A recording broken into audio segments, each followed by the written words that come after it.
5 producer points you will face and how to beat them. Every producer hits the same walls. It doesn't matter how long you've been doing this. You will face the same frustrations, just dressed up differently. And I think a lot of us assume once we get better, more gear, release more tracks, the problems go away. But they don't. You just get better at spotting them and faster moving through them. Today I want to talk about 5 producer pain points that we all go through and some ways I've learned to work around them.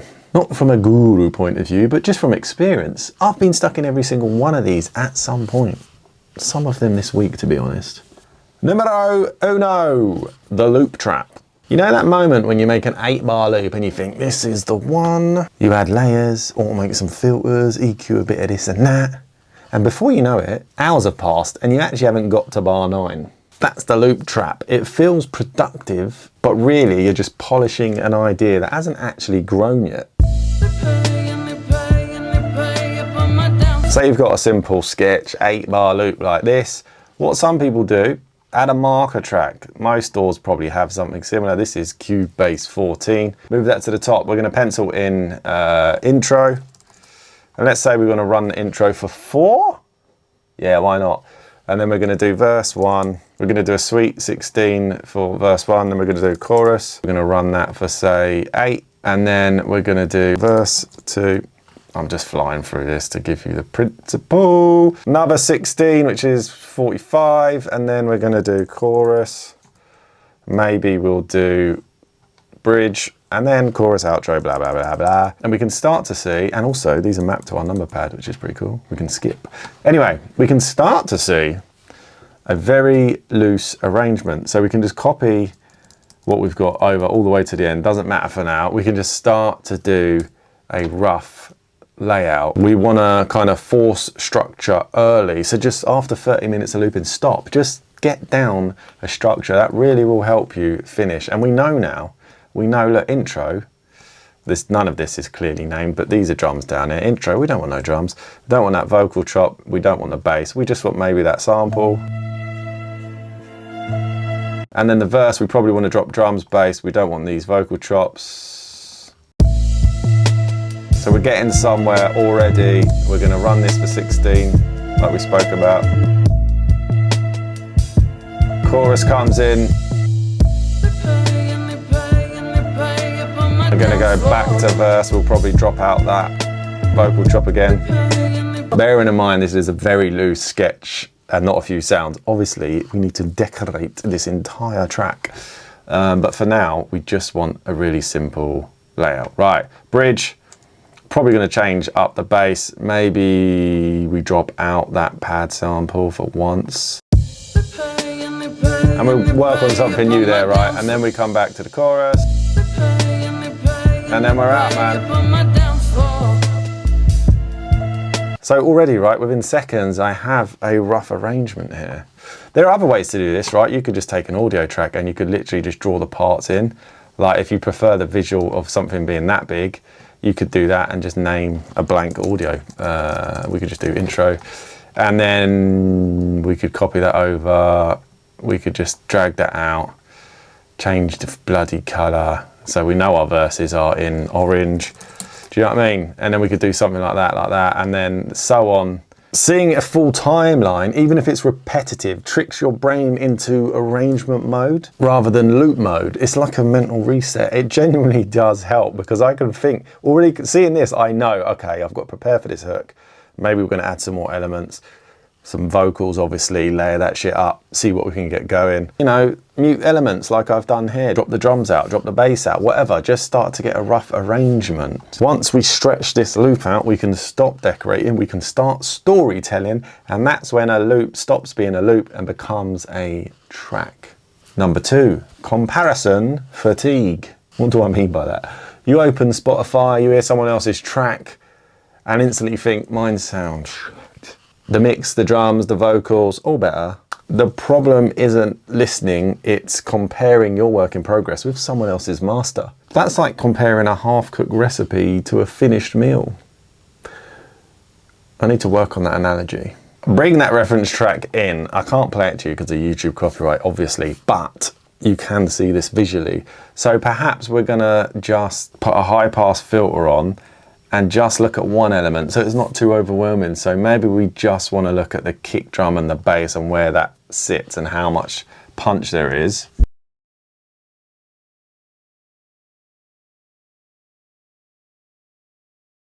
Sadly, you wouldn't have been able to hear that, but we could see some peaking at around 100. We know where that kick drum is, and there's quite a lot of bottom end. We can then play our own track, mute the reference, and put a similar high pass on the stereo out. So we can see that our bottom end is kind of less full. I mean, we are using 808 in this sketch, so it kind of dips in and out, and the other track had a more full-on bass. But we can see our kick drum actually is in a similar reference point.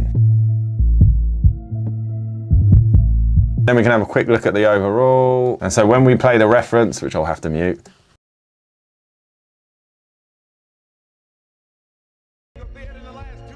there's a lot of 2000 that's quite full and quite sounding really nice. And then on our version in here, probably needs a little bit of work there, but not too dissimilar.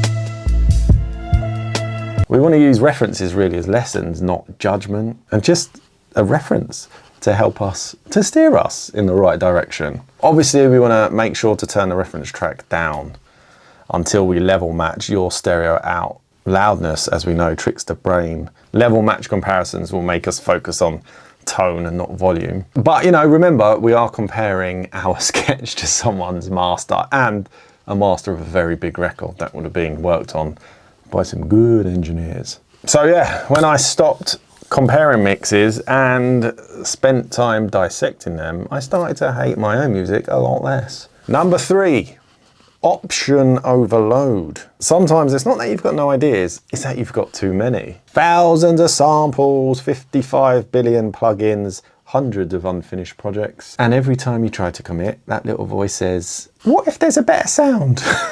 All those choices come with a cost, your focus. You know, there are some things we can do to combat option overload. One of the things I like to do is build a creative kit. So I'll limit myself for a project. It's a relatively new thing for me actually, but I'll limit myself for a project. Say I want to work on a long EP or an album. I will now like build out a Groove Agent drum template with maybe 16 drum sounds in it, 32, maybe 8 kicks, 8 snares, hats, percussions, etc. And then I will just work within that palette. The beauty of that is also everything sounds like you too. And we forget that. It's very easy to have a million samples, but it's very hard to define your sound if you do. If we work with what we have and work on sculpting them more, we kind of start to get our own sound. Another thing you can do, pre-decide on textures.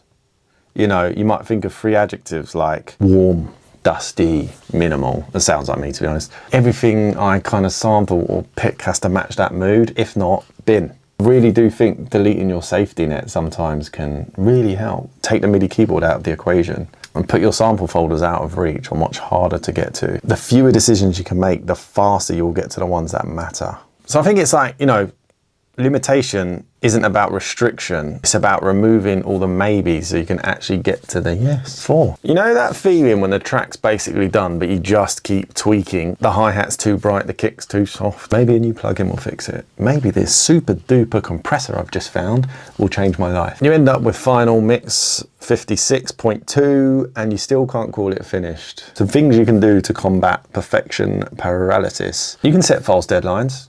You can say, I need to deliver this track within 48 hours. Pretend you owe it to someone. Deadline's forced decision. If not, write in the comments, I'll give you a deadline. Say, can you give me a deadline, please? I will make one up randomly. That will help. Print stems early. That's something I've done in previous videos, like bounce ideas to audio, commit to audio, and then you really have to, again, you have to work on sculpting it to get what you want. Otherwise, you will be tweaking knobs in synthesizers for days. And you start mixing with intent because you can't easily undo things. Within this, we've got this kind of 95% rule. When you hit the point where changes make it different, not better, stop, export, walk away. Release it to yourself, bounce it out, upload it on SoundCloud as a private link. Listening to it in different contexts can make the world of difference. Gives perspective and it can give closure. Look, finishing isn't about being perfect. It's about freeing up your brain for the next idea. For me anyway. Number 5. I know it's 5 because I wrote it down. The motivation myth. This is the big one. Motivation. Those days where you open your door, stare at a blank project and you just can't be bothered. I used to think creativity needed inspiration first, but honestly, motivation tends to show up after you start, not before. So the motivation myth, set a 10-minute rule, open the old door, make one sound, no pressure, 9 out of 10 times, you will stay for longer. You can't help it. But at least you've turned up. We can batch our starts. This is how I create, in fact. I will have a day or 2 days where I start as many ideas as I can, and I will just get them to like 8 bars, 16 bars if I'm lucky. And I'll try and do like 2, 3 in a day, 3 the next day. Later, I will pick one to develop further. And you know, that momentum feels like inspiration. I keep a wins folder. Sometimes I'll be like just playing around, looking for samples, making ideas, but I haven't got the zhuzh to turn them into like tracks or even loops. I'll throw them into a folder called win. Literally win. Sound, sample, loop, chop, whatever. And then on them days where I'm struggling, I will come back and I can look into that folder and see them in a completely different light and maybe even turn them into a more fully formed idea. The big one, and this meant a lot to me when I learned it, is redefining what success means. Finishing doesn't mean winning. Showing up, learning something, even deleting a bad idea counts as progress. What we don't want to do is define our success by someone else's definition. The muse doesn't turn up first, she shows up once you're already working. These pain points don't go away, by the way.